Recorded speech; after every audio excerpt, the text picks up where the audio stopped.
उड़ने वाली चुड़ैल। अमनपुर नाम के गांव में चंगू मंगू नाम के दो किसान दोस्त रहते थे। दोनों का आपस में बहुत प्यार था।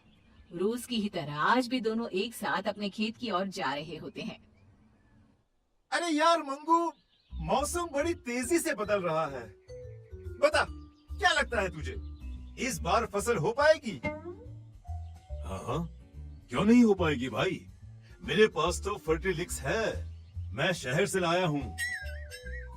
ओ, खाद तो अरे वो तो हमारे पास भी है। सब गुड़ गोबर कर देता है तू, ये शहर में मिलता है।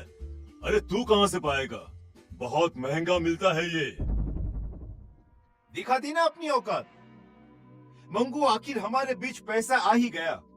अरे नहीं चाहिए मुझे तेरे जैसा दोस्त जो हमेशा मुझे नीचे दिखाना चाहता है।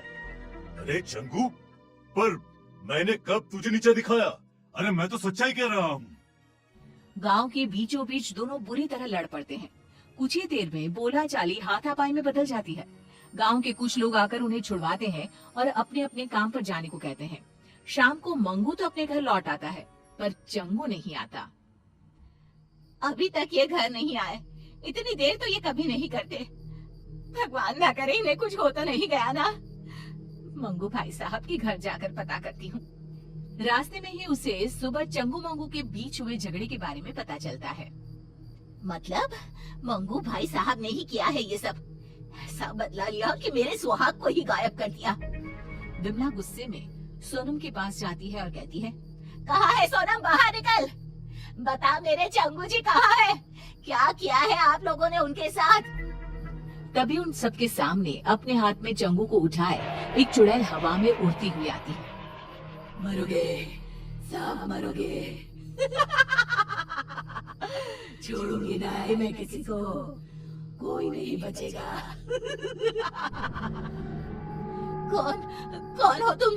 छोड़ दो मेरे पति को। मैं हूँ उड़ने वाली चुड़ैल।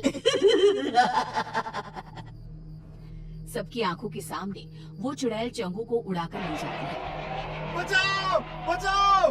अरे अरे कोई बचाओ मुझे! उसी रात से गांव में उड़ने वाली चुड़ैल का साया मंडराने लगता है। अगली सुबह केसारी लोटा लिए खेत की तरफ जा रहा होता है। तभी चुड़ैल उड़ती हुई आती है और उसे हवा में उड़ाकर ले जाती है। अरे चुड़ैलिया, मुझे छोड़ दे मुझे चुड़ैलिया। अरे चाहिए तो मेरा ये लोटा ले ले। तेरे लोटे का मैं क्या करूंगी? मुझे जो तेरी चर्बी चाहिए, चर्बी। चुड़ैल चंगू की तरह ही केसारी को गांव के बीचों बीच हवा में घुमाती हुई गायब हो जाती है। धीरे धीरे चुड़ैल का प्रकोप गांव में बढ़ता ही जाता है। आए दिन कोई न कोई गांव से गायब हो जाता। धीरे धीरे कर लोग घर से निकलना भी बंद करने लगते हैं। फिर एक दिन, ऐसा कब तक चलेगा? अरे कब तक हम लोग घर पे बैठे रहेंगे? अब तो कोई अपने घरों के छत पर भी नहीं जाता। इस चुड़ैल से छुटकारा पाने का कोई ना कोई रास्ता तो निकालना ही पड़ेगा। हाँ जी, बिल्कुल सही कह रहे हैं आप। अरे पर हम लोग करेंगे क्या? पीछा करेंगे उस चुड़ैल का। पता तो करना ही होगा कि वो चुड़ैल गांव वालों को कहाँ ले जाती है। पर वो तो अचानक ही कहीं गायब हो जाती है। कहाँ से हम पता लगा पाएंगे कि वो कहाँ जाती है?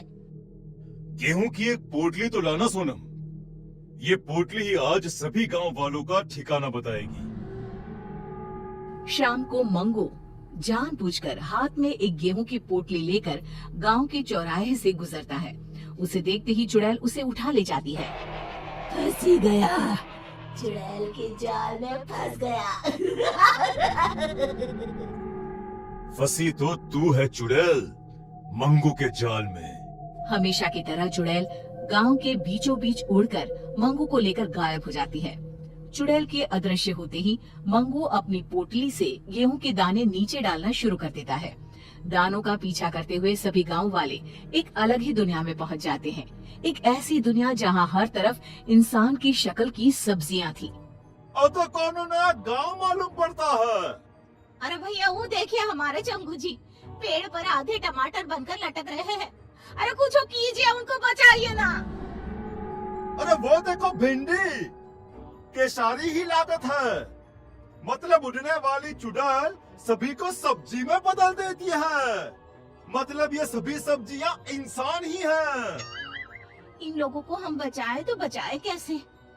तभी पेड़ पर लगा एक टमाटर कहता है, इस गांव को श्राप है कि अगर किसी ने एक भी सब्जी तोड़ी तो सभी की सभी सब्जियां इंसान में बदल जाएंगी, पर चुड़ैल के रहते कोई सब्जी को छू भी नहीं सकता।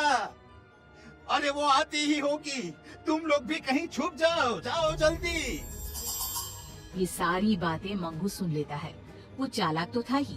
वो चुड़ैल से कहता है, जो मर्जी तुम्हारी, वो सब्जी मुझे बना दो, मगर बाहर धूप में जो सब्जियां सड़कर टूट गई तो? मेरी सब्जियां टूट नहीं सकती, उन्हें ताजा रहना होगा। तो किसी को सब्जियों को पानी देने के लिए क्यों नहीं रख लेती? हाँ, ये सही रहेगा, पर ये काम करेगा कौन? हाँ, वैसे तो मुझे मटर बनना था, पर ये काम भी चलेगा। जाओ चुड़ैल, तुम आराम करो, तब तक मैं सब्जियों को पानी दे आता हूँ। मंगू बाहर जाता है और सब्जियों को पानी देने के बहाने एक सब्जी तोड़ लेता है।